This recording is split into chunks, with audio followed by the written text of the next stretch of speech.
Kristen, thank you again so much for joining us today. I'm really excited because as a real estate agent, we always talk about curb appeal. And today you said you wanted to talk about flower beds on a small budget. And it's amazing how much this can make such a big difference, whether someone's living in the house or selling it. And from a designer standpoint, we want to hear all about it. Yeah, absolutely. My pleasure. I'm always glad to join you and give some tips. So in terms of adding curb appeal, I think it's always a benefit. Of course, when you're trying to sell your home, that's the first thing people see when they pull up to your house. But also, even when you're living in your home currently, it's just something really nice to come home to every day and appreciate your hard work and just really enjoy the exterior of your home through all the different seasons. So in my own personal home, I had found inspiration online, like most of us do nowadays. So I found this beautiful image. You'll see I labeled it as my inspiration. I actually saw it on somebody else's page and I thought it was beautiful. I do not have a green thumb personally, so succulents are the one thing that I can decently maintain, and they are fairly self-sufficient. So I love this look. Our house is also black and white on the exterior, so I was wanting something similar. But what I found was that some of the elements that I wanted to add were a bit on the costly side. So I thought, okay, how can I kind of transform this? So you'll see my before picture. I actually had a red lava rock flower bed in our home. It was in a little bit older home. I thought it was kind of cute because it reminded me of my grandma's house a long time ago, but it was not something I wanted to maintain. So I wanted to really do, like you see in the inspiration image, the white stones with the black pots. But when you actually go to price out those white stones, they are a bit costly.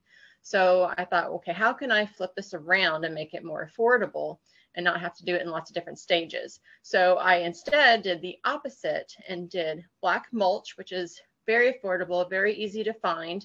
And then I decided to do white pots. Well, again, if you look at actual big ceramic pots, they are also quite costly. So I, again, decided to modify, and I found some pots that were plastic and just spray painted them to be the color I wanted them to be. And so now I have white pots that look like they're ceramic, but they are all plastic. So they were far more affordable. And I even used the lava rocks to help kind of build up the pots, especially the tall ones, so that when I put plants in there, I wasn't having to fill with a ton of dirt. So that actually helped to save us some money too. So it was a really great and simple way that looks really nice. I'm really pleased with it. And it saved us probably easily thousands of dollars, especially with the rocks and everything that we would have had to add to fill that space. I love that. And again, it looks amazing, and that's the look people are going for. So that's Yeah. and you can see before and after when you're looking here at the end and what it was before. That's a big deal. That's It's amazing. a huge difference, yes. And it looks so nice. And I actually have since even added some lighting so that in the evening it actually illuminates on the white pots and helps it kind of glow. It also gives us a good, extra little lighting outside. And those are just the solar lights that you can easily add. They cost, very minimal. And there's tons of different styles of those. And again, you don't have to worry about, plugging things in, using electricity, or having to worry about batteries all the time. They're a great way to add some inexpensive lighting and curb appeal as well. And some people, again, they'll do this if they're just staying in the house because they want that look and they want it to feel great. And Absolutely. when you're That was our case. Yeah, we thought the house was cute to begin with, as it was, of course, and so got it. But I really did not like the look of that bed the way it was, because there were no plants in there either. And again, since I'm not the best at maintaining green things, the succulents were a great way to go, and they are very on trend right now as well. You'll see them in lots of landscaping ideas. I agree. And then the other side of that, what I really love is just like when you're selling, there's this there people always think of the functionality of does the home functionally work? And of course that has to be the case when a buyer is buying. The other side of that though, there is a big emotional tie and they know within seconds of seeing the house and then stepping in the house. And so these first impressions go a lot further than what we think. And so I love it. Absolutely. Yes, anytime I do a consultation with a seller, I actually do even walk out front with them and talk about, just different things. And more often than not, just some fresh black mulch makes a huge difference in the look of your yard. So pulling weeds, getting that fresh mulch down, maybe adding a little bit of pops of color, even if it's white with some small flowers, makes a big difference when you are looking to sell, because it does give it that fresh look and a really appealing look for buyers as they pull up to the home, because they want to feel good when they pull up to their home at the end of the day. So it is very, very important. Okay. Okay. Well, talk us through this next one. Yeah, so on the flip side of how we handled ours, just because we do have a house that's a little bit older and we had a lot of projects that we still want to tackle, so we wanted to do things in a smaller budget when possible. The flip side is, hey, if this year you're just going to focus on your landscaping and you have the money and availability to do it, then go ahead and spend that extra money, get someone in who's maybe a landscape designer, or if you're talented yourself, then go for it.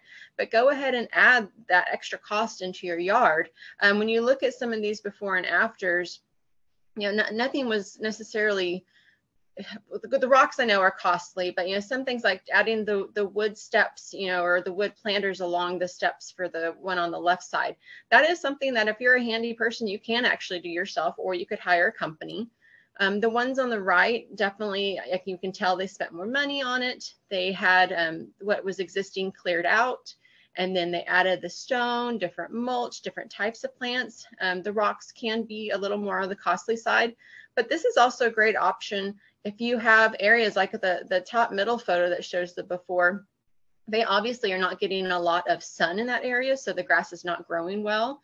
And so if you have those areas, then why not add some stone and some succulent type plants or other plants that are easier to maintain to go ahead and make that area of your yard look appealing and look nice. And again, for curb appeal, absolutely, it's the way to go to have a thriving section of your yard that maybe was not before. I love this photo because also sometimes you'll have spaces in a yard that are unusable, both front and backyard. And this one's at a Mm-hmm. slant. And so people will look at that. And again, on this first photo, the before, not only does it not look good and it's hard to get everything, it's just you can't use it very well. And so when you Yeah. turn the non-usable space into a design space where it really pops, all of a sudden people stop thinking about what they don't have and they think about, wow, this is what we do have. That's a big deal.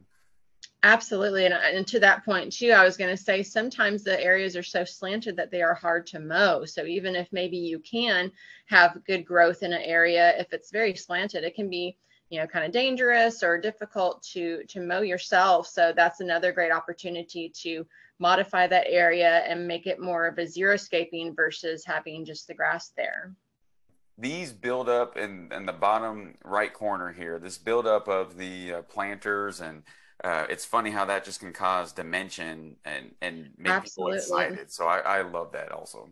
Yeah, there's visual texture. They've added color. They've added, a multitude of elements there between the different size stones, the mulch. They even have the stone wall that was added. So that really transformed that section. And you can see they had good grass growth there, but it just wasn't very exciting to come up on, and it wasn't a good selling point in terms of if they were going to turn around and sell their home. They have definitely transformed it in a beautiful way that can be very versatile. And you can either put annuals or perennials, change up your flower bed too. When you have small sections like that of flowers, it makes it a lot easier to change things up as the seasons change as well. Well, thank you. And I know anytime that we list a home and you're coming in and talking to our sellers, you're giving recommendations, so they have options for this. So thank you for doing that. Absolutely. Yeah, my pleasure. And I always tell everyone too, because this is my wife and I's favorite. We love seeing before and after. So if anyone has any before and after photos that they did on their own, send them in. We want to see them because that's always one of our favorites. So I appreciate you, Kirsten. Thank you so much.